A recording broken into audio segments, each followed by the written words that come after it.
Hello, BookTube. I have a little mail haul for you on this gray, overcast Boston day. Accent on the little. I got quite a few packages, but quite a few of them were commission pieces that it doesn't feel right for me to show on camera. So instead, I've got just 3 packages here. But you never know. 3's better than none. Who knows what might be in here? Let's take a look and see. Okay. All right. This first one is a 2020 release? Yes, March of 2020.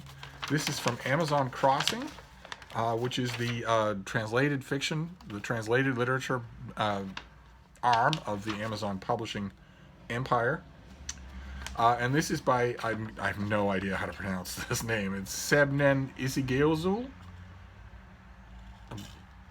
That is the author's name.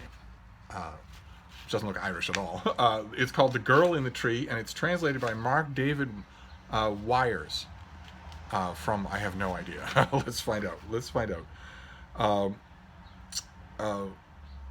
What really happened in Gezi in 2013? Oh, that's Turkish. Okay, an award-winning Turkish novelist, The Girl in the Tree, the author gives voice to the world in a powerful debut about a girl's coming of age amid violent unrest and her unexpected escape. So this is a debut.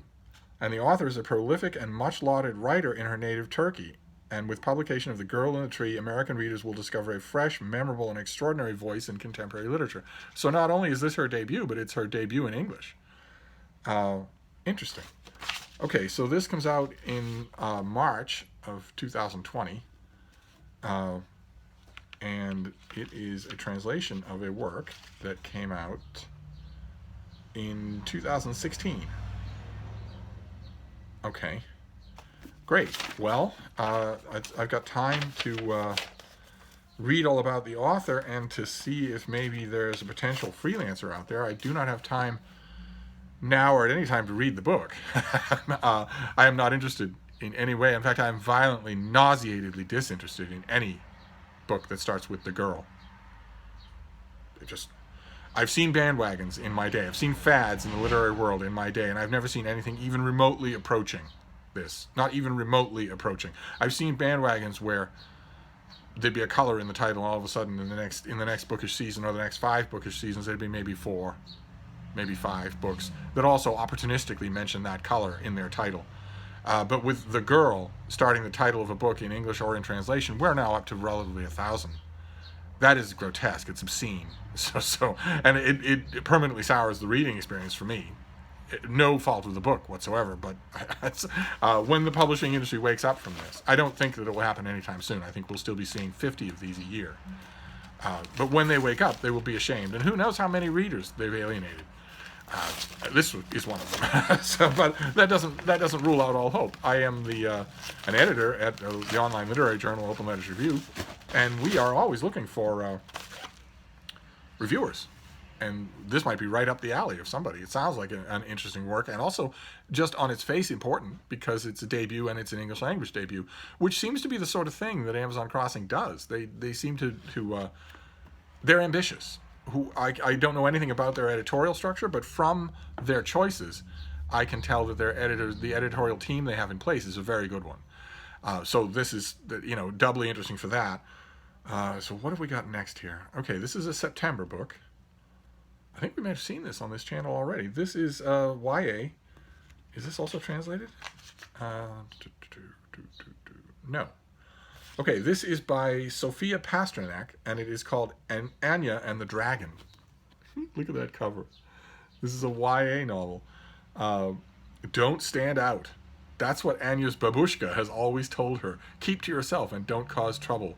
But their family is about to lose their home, and Anya isn't about to stand about and do nothing.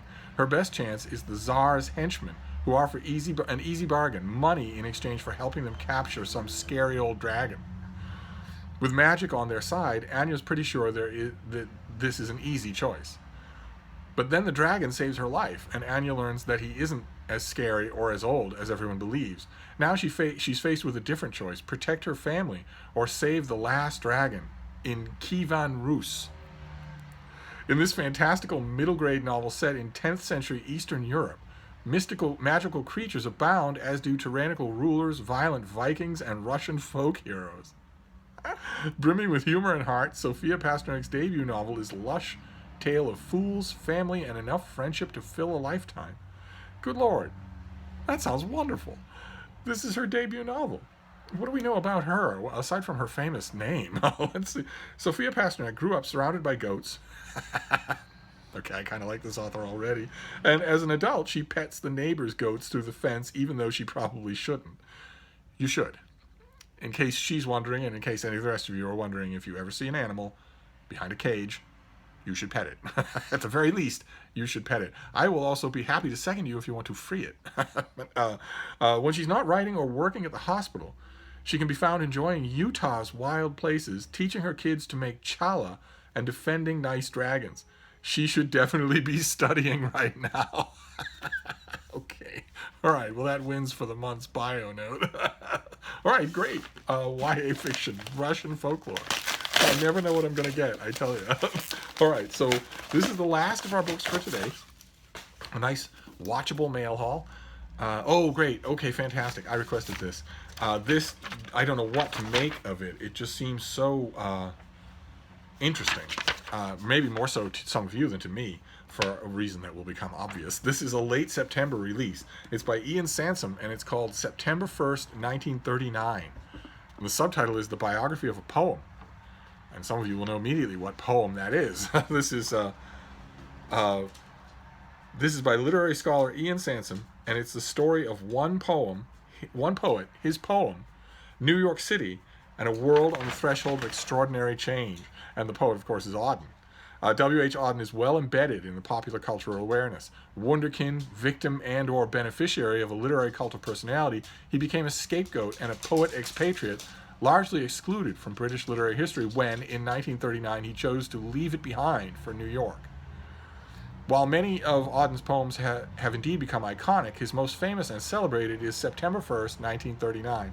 It is also one he attempted to rewrite and later disown. Since first published, it has enjoyed or been condemned to a tragic and unexpected afterlife. These are the contributing forces underlying Ian Sansom's excavation of the man and his most revered piece of literature. But Sansom's book is also about New York City, from which Auden wrote, an island, an emblem of the future, magnificent, provisional, seamy, and in 1939 about to emerge as the defining 20th century cosmopolis, the capital of the world. Auden's poem speaks to a world at the point of singular change, 1939, and our own age of anxiety and the aftermath of September 11th, when many American newspapers reprinted it in its entirety on their editorial page. More than a work of literary criticism or literary biography, this book is a record of why and how we create and respond to great poetry, and a striking account of the ways in which a single work of art can illuminate human experience, move generation upon generation, and light the way to reckon with the changing world around us. Now, doesn't that sound good? So all about one poem. So this comes out in a couple of weeks, and I'm all for it. If you'd read a brief description of this thing to me beforehand, I don't think I would have been. But I can't wait. This goes right to the head of the list. So we have September 1st, 1939. We have Anya and the Dragon, YA novel, and we have The Girl in the Tree by a Turkish literary phenomenon, translated here into English for the first time. So that's all very interesting. So I'm going to wrap this up for now, but I'll be back. Thank you, BookTube.